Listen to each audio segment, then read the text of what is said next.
One of my favorite quotes is from D.A. Carson, and it says, he was talking about a group of people, and he says, the first generation loved the gospel, and the second generation assumed the gospel, and so the third generation hated the gospel.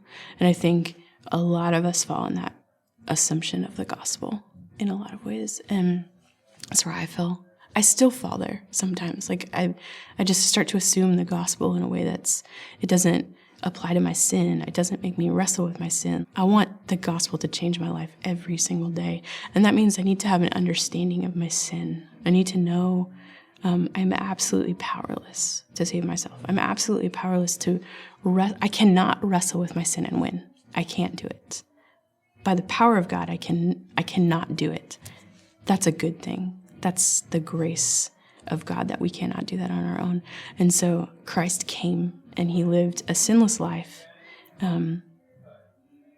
which continually just excites me and makes me love him, that he came into a world and lived a sinless life in the midst of so much brokenness, because I can't do that. I want to do that, but I can't do that. So he lived a sinless life, and then he took on our sin, died on the cross, and paid the debt that we owed because of our brokenness, that we could not come to Christ, come to God. And then he rose again. And not only that, I love this part of the gospel. He sits at the right hand of God, which means that he's kind of gone like this and sat down and said, I finished it. It's done. And I love that, because so often I feel so unfinished and so undone.